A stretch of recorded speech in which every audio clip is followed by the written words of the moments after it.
Hello friends, welcome back. हाजिर है एक और आर्ट स्टोरी के साथ, जहां एक psycho serial killer security guard लड़कियों को लिफ्ट के अंदर ला करके उनके साथ इंटीमेट करके उन्हें मार देता है और फिर उसका दिल एक खूबसूरत लड़की जेनिफर पर आ जाता है।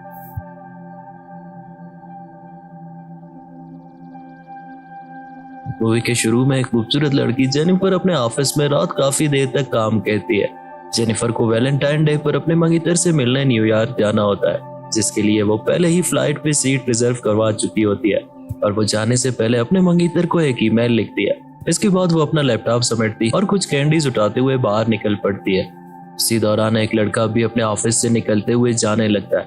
इत्तेफाक से दोनों एक ही लिफ्ट में आ जाते हैं। अब लड़का जेनिफर से कुछ कहता है और उसके साथ घुल मिलने की कोशिश करता है, जबकि जेनिफर उसकी बातों में कोई दिलचस्पी नहीं लेती।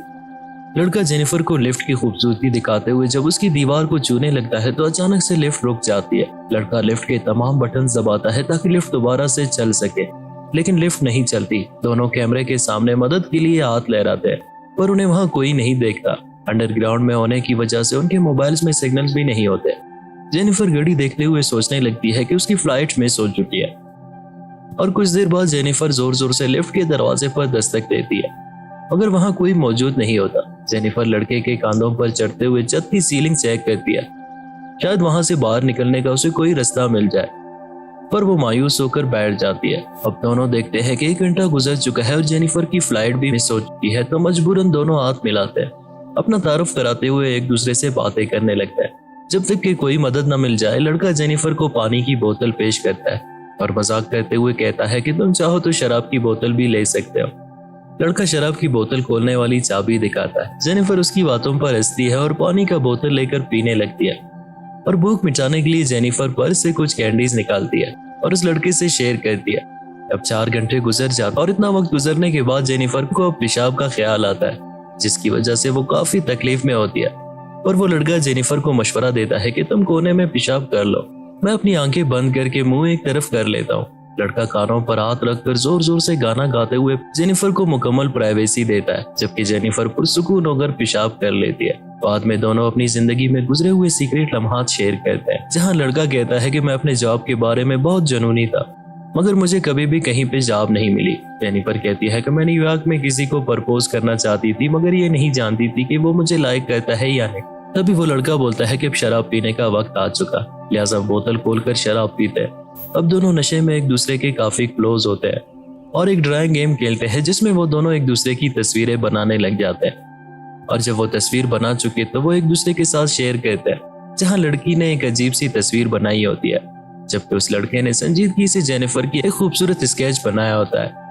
लड़की ये देखकर उससे माफी मांगती है और उसके बनाए हुए ड्राइंग की मोबाइल से फोटो खींच लेती है। जेनिफर कहती है कि मैं इस फोटो को प्रोफाइल पिक्चर के तौर पर इस्तेमाल करूंगी। अब उन्हें भूख लगती है तो वो मुख्तलिफ गानों के बारे में बात करने लगते हैं। जेनिफर लड़के से कहता है कि चलो मौजू बदलते हैं और रोमांस के बारे में कुछ बात करते हैं। जेनिफर मोबाइल उठाकर उस लड़के की बातों को रिकॉर्ड करने लगती है। अब जेनिफर अपने एक्स के बारे में बताता है, जिसे वो पहली बार लाइब्रेरी में मिली होती है। अब फिर से उस लड़के की बारी आती है, जहां वो बहुत शर्माता है, तो लड़की उसे अपनी स्टोरी बताने के लिए फोर्स करने लगती है। अब वो लड़का जेनिफर की तरफ आगे बढ़ते हुए उसे किस करने लगता है।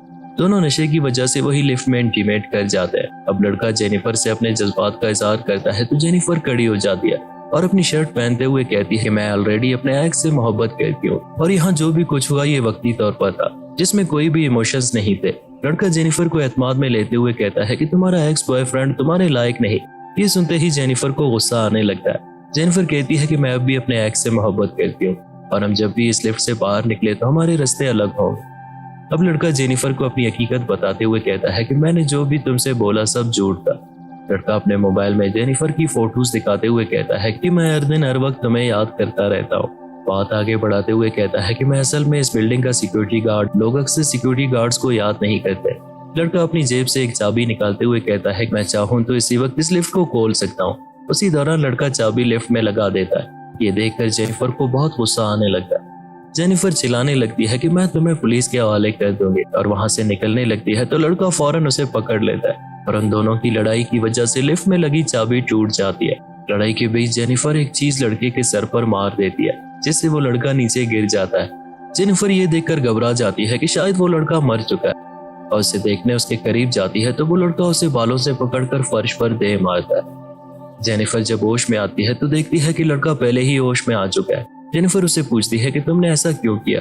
जवाब में वो लड़का कहता है कि मैं तुमसे हकीकी ताल्लुक जोड़ना चाहता था। जेनिफर अब भी सोचने लगती है कि शायद कोई मदद को आ जाए, और फिर वो रियलाइज करती है कि ऐसा नहीं हो सकता।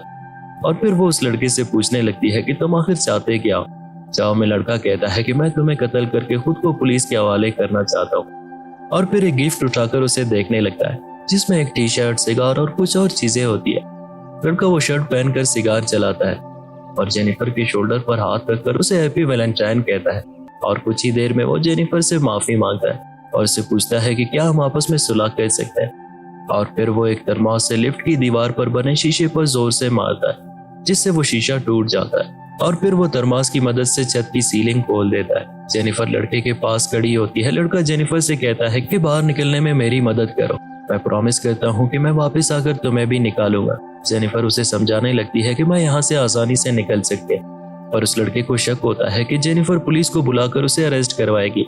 जेनिफर उसे एतमाद में लेते हुए कहती है कि मेरा यकीन करो, मैं ऐसा कुछ नहीं करने वाली। चुनांचा वो लड़का जेनिफर की मदद करता है और जेनिफर लिफ्ट की छत से बाहर निकल जाती है। जेनिफर थोड़ा सा ऊपर जाके लड़के को गुस्सा दिलाते हुए कहती है कि अब तुम यहीं मरो, और वो लड़का गुस्से से चिल्लाते हुए कहता है कि अब तुम भी मरोगी। लड़का लिफ्ट की छत से बाहर निकलता है और जेनिफर को पकड़ने लगता है। जेनिफर ऊपर चढ़ते हुए दरवाजे तक पहुंचती है और जोर से हेल्प के लिए चिल्लाने लगती है, पर अचानक वो लड़का उसके पैर पकड़कर उसे नीचे खींच लेता है, जिसकी वजह से वो दोनों वापस लिफ्ट में गिरकर बेहोश हो जाते हैं। अब जेनिफर होश में आती है तो आग जलाने की कोशिश करती है। आग के धुएं की वजह से लड़का भी होश में आ जाता है। जेनिफर आगे बढ़ते हुए एक जोरदार किक लड़के के मुंह पे दे मारती है, जिससे उसके मुंह से खून बहने लगता है और वो नीचे गिर जाता है। और फिर वो फौरन उसके हाथ कपड़े से बांध देती है। जेनिफर मोबाइल पे अपनी वीडियो बनाते हुए तमाम सूरत-ए-हाल को रिकॉर्ड करती है।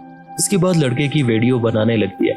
जेनिफर लड़के से उसका असल नाम पूछती है, जो अपना नाम जॉन डेकन बताता है। और फिर वो एतराफ जुर्म करते हुए कहता है कि मैंने जेनिफर को लिफ्ट में फंसाने और अगवा करने का प्लान बनाया। जेनिफर उससे पूछती है कि तुमने ऐसा क्यों किया।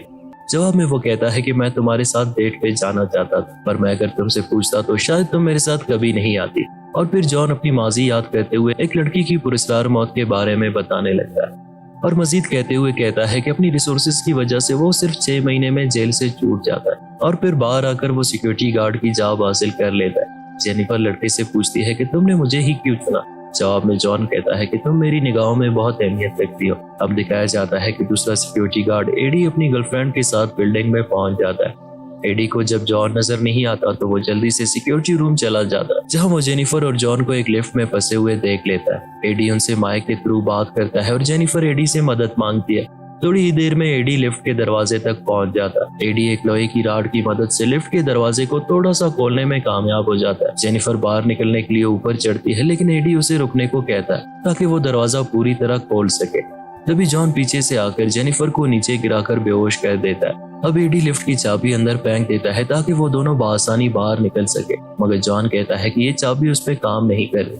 एडी उनकी मदद करने खुद ऊपर चढ़ जाता है तो जॉन उसके दोनों बाजू पकड़कर लिफ्ट स्टार्ट कर लेता है, जिससे एडी के जिस्म के 2 टुकड़े हो जाते हैं। जेनिफर को जब होश आता है तो जॉन फिर से उसे मारकर बेहोश कर देता है और अपने शोल्डर्स पर उठाते हुए गाड़ी की डिक्की में लॉक कर देता है। और फिर जॉन एडी की डेड बॉडी उठाकर उसे भी ठिकाने लगाता है और फिर फ्रेश होकर अपनी यूनिफॉर्म पहन लेता है और वापस आकर कैमरों की तमाम रिकॉर्डिंग डिलीट करता है।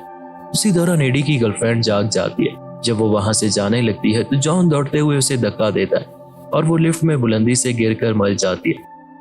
अब जॉन इस बिल्डिंग से निकलने से पहले अपनी मौजूदगी के तमाम निशानात मिटा देता है। वो जेनिफर को एक वीरान जगह पर ले जाता है ताकि उसे ठिकाने लगा सके, और यहाँ एक डस्टबिन में तेल डालता है ताकि जेनिफर को जला दे।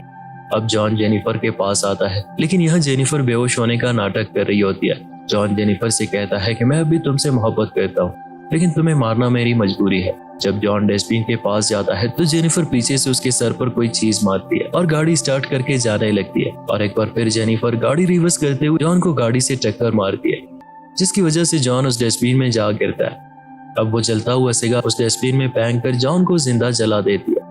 और इसके साथ ही इस मूवी की कहानी यहीं खत्म हो जाती है।